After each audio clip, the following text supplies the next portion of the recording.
నాకు సినిమాకి ఏమీ కనెక్షన్ లేదు. నేను ఇలా మాట్లాడితే పైసా ఉపయోగం లేదు, అఫ్కోర్స్ రీప్రే కూడా ఏం ఉపయోగం లేదు. ఇది ఎవరు మమ్మల్ని మాట్లాడమని చెప్పలేదు.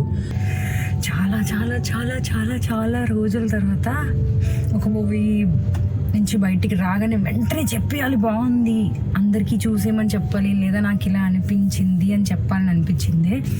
సంగీతం మూవీ యాక్చువల్లీ నా బర్త్డే రోజు రిలీజ్ అవుతుంది, చూసేద్దాం అనుకున్నాను, కానీ నెక్స్ట్ డేకి పోస్ట్ పోన్ అయింది. ఆ సినిమాలో ఎవరెవరైతే ఇన్వాల్వ్ అయ్యారో అందరూ వాళ్ళకి సినిమా మీద ఉన్న ప్యాషన్ ప్లస్ వాళ్ళు అదృష్టం చేసుకుంటే ఈ సినిమాలో ఏదో ఒక విధంగా ఒక భాగం అవుతారేమో అని అనిపించింది.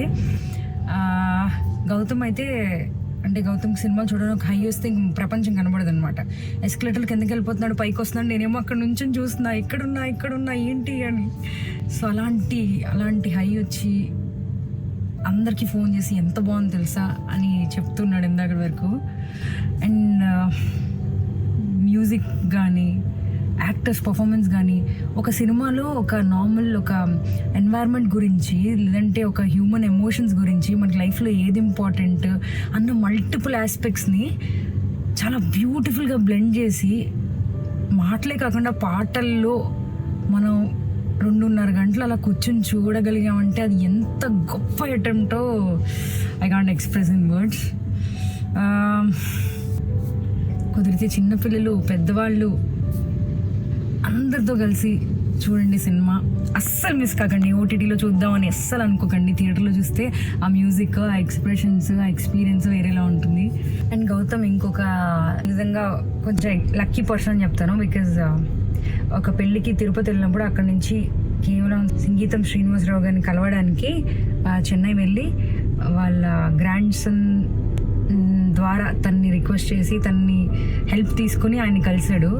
గౌతమ్ చేసిన షార్ట్ ఫిలిమ్స్ కూడా 2-3 చూడడం జరిగింది, ఆయనకి నచ్చడం కూడా జరిగింది, వెరీ నైస్ అని చెప్పారు. కలిసినప్పుడు మాట్లాడారట. So I'm so happy for Gautam.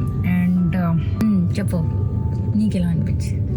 అంటే ఈ మధ్య నేను ఒక జస్ట్ బికాజ్ సంగీతం శ్రీనివాసరావు గారి నేమ్ ట్యాగ్ అయి ఉందనే కాదు, ఒక టీజర్ చూసి పాటలు విని ఇంత ఎక్సైటింగ్ సినిమా ఏం లేదు.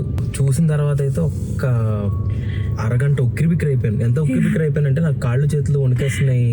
చాలా మందితో మాట్లాడియాలి, చాలా మందితో చెప్పియాలి, ఎవరెవరితో చెప్పాలో అర్థం కావట్లేదు. ఈ సినిమాకి పనిచేసిన వాళ్ళు, నాకు తెలిసిన వాళ్ళు ఎవరెవరు ఉన్నా వాళ్ళందరికీ ఫోన్ చేసి చాలా చాలా చాలా థ్యాంక్స్ చెప్పి సంగీతం శ్రీనివాసరావు గారు మనవాడితో అయితే చాలాసేపు మాట్లాడాను ఫిల్మ్ గురించి, దీని గురించి. అంటే ఎస్పెషల్లీ నాకు నిజంగా షాకింగ్ అనిపించింది, ఈ రోజే రిలీజ్ అయింది. ఈ రోజుల్లో రెగ్యులర్ సినిమాలు ఎంత ప్రమోట్ చేస్తున్నారో అంత అలా కాకుండా కేవలం డిజిటల్ ప్రమోషన్స్ చేశారు, అది కూడా ఎక్కువ యూత్ని టార్గెట్ చేస్తూ.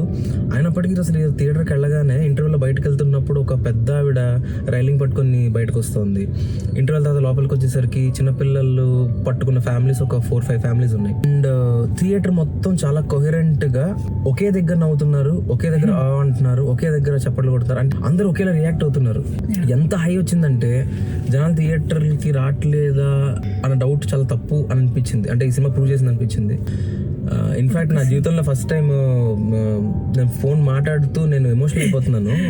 తను తీయాలనుకుంటుంది కొత్త ప్రయోగం తను చేస్తూ, జనాలకు కావాల్సింది ఇస్తూ, ప్రొడ్యూసర్కి కావాల్సింది కూడా ఇస్తూ, ఇలా అన్ని కుదిరేటట్టు ఒక పని చేయడం అనేది it's not an easy thing. I think he encouraged everyone around him to be more youthful అనిపించింది. ఆ క్యారెక్టర్స్ లో కానివ్వండి, లేకపోతే ప్రొడ్యూస్ చేసి మౌంట్ చేసిన నాగేశ్వన్ గారు కానివ్వండి, ఎగ్జిక్యూటివ్ డైరెక్షన్ చేసిన సంకల్ప్ కానివ్వండి, ఎవ్రీ క్యారెక్టర్ ఒక ఆర్క్ ఉండి, ఎవ్రీ సీన్ బ్యూటిఫుల్ గా ల్యాండ్ అయ్యి.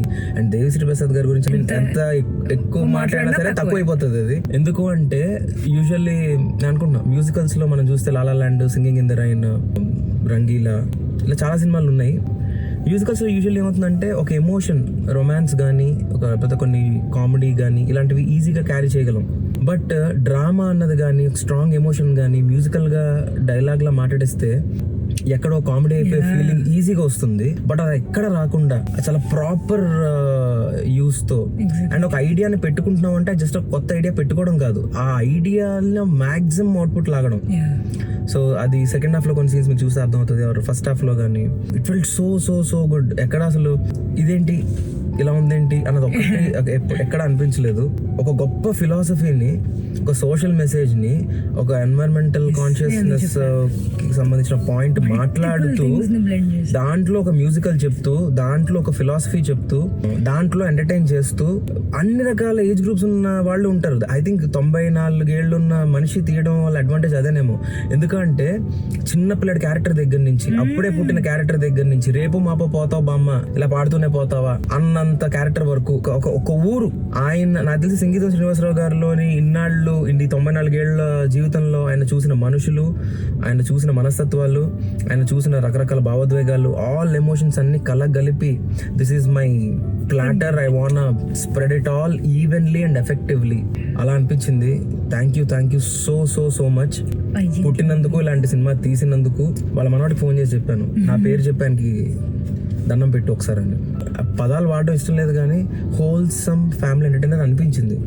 అందరూ చూడొచ్చు, ఎన్నిసార్లు చూడొచ్చు అనిపించింది. ఐ మీన్ మనం సరదాగా ఒక అమృతం చూస్తాం కదా, సరదాగా ఎప్పుడైనా, లేకపోతే శ్రీప్రియ ఫ్రెండ్స్ చూస్తుంటుంది అలాగా షో. అలాగే నాకు తెలిసి రేపు పొద్దున సంగీతం అన్నది ఒక 10 ఏళ్ల తర్వాత యూట్యూబ్లో ఎప్పుడు పడితే అప్పుడు పెట్టుకొని చూసుకుంటూ ఉంటామేమో.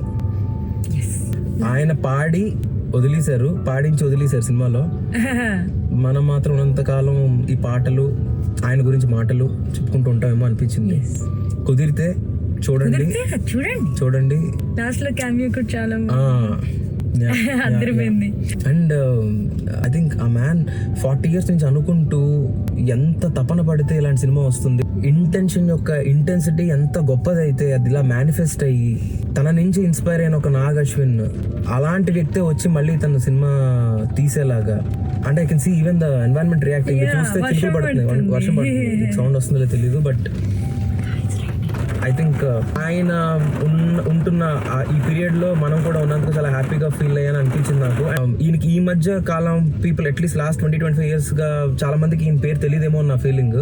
ఇప్పుడు ఇంకొక 100 ఏళ్ళు గుర్తుంటుంది. Thank you. Gautam first movie review నా ఛానల్లోనే. మీ ఫ్రెండ్స్ అందరూ జెలస్ ఫీల్ అవుతారు, రే వీడియో పెట్టరా, ఎలా అనిపించిందో చెప్పరా, నువ్వు చెప్తే అందరూ బాగుంటుంది అంటారు. But I mean it happen, so don't miss. రావట్లేదు మైండ్ లో నుంచి మూవీ పోవట్లేదు.